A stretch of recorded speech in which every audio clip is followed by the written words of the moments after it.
मैंने पूछा कि क्वेश्चंस आपके एग्जाम में कहाँ से पूछे गए, तो आपको जानकर बहुत ज्यादा खुशी महसूस होगी।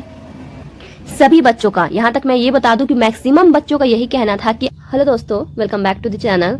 सो गाइस, आप सभी जान रहे हो कि अब आपके एग्जामिनेशन में सिर्फ 5 मंथ्स का टाइम बचा है।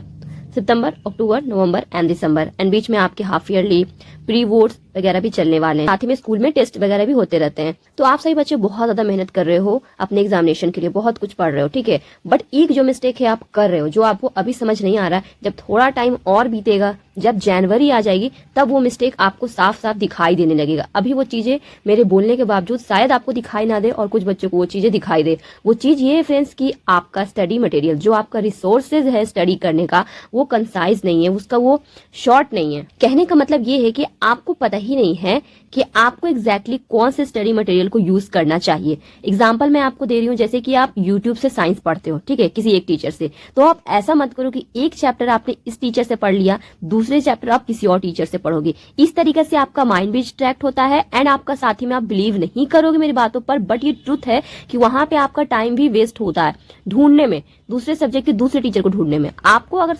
सब्जेक्ट वाइज भी अगर आप इसको डिसाइड कर लेते हो, सब्जेक्ट वाइज कहने का मतलब है कि आप मैथ्स हो गया, आपका साइंस हो गया, सोशल साइंस, अगर आप इसको सब्जेक्ट वाइज भी डिसाइड कर लेते हो कि साइंस का नोट्स हम अपने स्कूल वाला ही रखेंगे, हम अपनी जो बोर्ड की प्रिपरेशन है हम अपना स्कूल वाले नोट्स से ही करेंगे, मैथ्स का नोट्स हमें यूट्यूब में जो टीचर्स दे रहे हैं मुझे उन्हीं नोट्स से प्रिपरेशन करना है और एनसीईआरटी वगैरह करना है, ठीक है। एसएसटी के नोट्स जो हमारे कोचिंग वाले सर दिए हैं हमें उसी से पूरा पढ़ाई करना, बिकॉज मुझे बहुत अच्छे से वो समझ आता है। तो एंड में क्या होता है ना, अगर आप अभी से इस चीजों को क्लियर नहीं करते हो, जब आपका एग्जामिनेशन करीब आ जाता है, जनवरी की मैं बात कर रही हूँ, तो उस टाइम पे फ्रेंड्स आपके पास बहुत सारे स्टडी मटेरियल हो जाएंगे, स्कूल वाले हो जाएंगे, नोट्स हो गए आपके खुद के बनाए हुए, यूट्यूब टीचर्स के नोट हो गए, आप जब कोचिंग अगर पढ़ते हो तो वहां के नोट्स हो गए, और भी बुक्स वगैरह के अलग से नोट्स, तो आपके पास बहुत सारे इकट्ठा हो जाएगा, ठीक है। और टाइम आपके पास बचेगा नहीं, तो आपको कुछ समझ नहीं आएगा कि कौन सा नोट्स आपके लिए बेस्ट है, आप किससे ज्यादा अच्छा से अंडरस्टैंड कर पा रहे हो, ये चीजें आपको समझ नहीं आएंगी।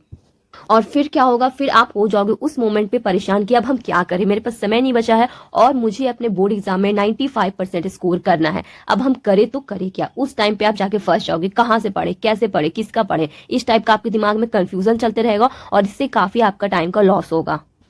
तो ये चीज अगर आप अभी से सोच लेते हो तो उस टाइम पे आप बिल्कुल एकदम क्लियर रहोगे। साइंस का मुझे तो इस टीचर से पढ़ना है, इनके नोट्स लेने हैं, क्लियर है, ठीक है। मैथ्स का मुझे यहाँ से पढ़ना है, क्लियर है, ठीक है। तो अगर आप इस चीजों को अभी से क्लियर कर लेते हो तो ये आपका बोर्ड एग्जाम में बहुत अच्छा स्कोर करने में बहुत ज्यादा हेल्प करने वाला है। मोस्ट इंपॉर्टेंट थिंग जो मैं आपको बता देती हूँ, आप सभी स्टूडेंट्स के लिए एक एडवाइस रहेगा। मैं आपको बोर्ड 2024 का एक्सपीरियंस बताती हूँ। तो मैंने स्कूल में जाके जब आपका एग्जामिनेशन होता है तो मैंने बच्चों से बात की डायरेक्ट, जब एग्जाम देके निकलते हैं ना बच्चे, तो उन्हें पता होता है क्वेश्चन कहाँ से पूछा गया, कैसे पूछा गया एग्जैक्ट। अगर थोड़ी देर बाद भी आप उससे बात करोगे ना तो उनका कुछ बदल जाएगा, बट एग्जैक्ट तुरंत आप बात करते हो ना तो वहां से फर्क आ जाता है। यहाँ पे समझो मैं क्या बता रही हूँ। तो मैं वहां पे इंटरव्यू लेने के लिए गई थी, बहुत सारे बच्चों से मैंने बातचीत की, पूछा कैसा गया एग्जाम, और सबसे इंपॉर्टेंट क्वेश्चन मैंने पूछा कि क्वेश्चंस आपके एग्जाम में कहाँ से पूछे गए। तो आपको जानकर बहुत ज्यादा खुशी महसूस होगी। सभी बच्चों का, यहाँ तक मैं ये बता दूं कि मैक्सिमम बच्चों का यही कहना था कि आपके क्वेश्चंस एनसीईआरटी से आए। मैथ्स में आपको एनसीईआरटी क्वेश्चन डायरेक्ट बोर्ड में आपको देखने को मिलेगा, अगर आपने अभी तक हाफ ईयरली प्रिपरेशन की होगी तो आपको दिख गया होगा कि एनसीईआरटी क्वेश्चन डायरेक्ट एग्जाम में पूछे जाते हैं। साइंस के क्वेश्चन हो गए डायरेक्ट एनसीईआरटी की बुक में जो आपका एक्टिविटी दिया हुआ है, थ्योरी दिया हुआ है, तो वो डायरेक्ट आपके एग्जामिनेशन में पूछा जाता है, ठीक है।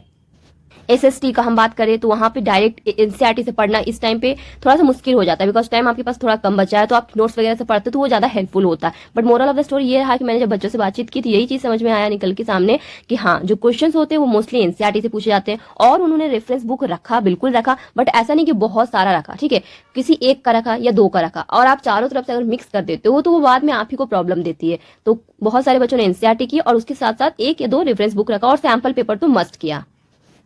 तो आप सभी बच्चों अगर चाहते हो अपने बोर्ड एग्जाम में 95% अबव स्कोर करना, तो ये एक मिस्टेक बिल्कुल मत करना। आप अपने स्टडी मटेरियल को बिल्कुल कंसाइज रखो, लिमिटेड रखो।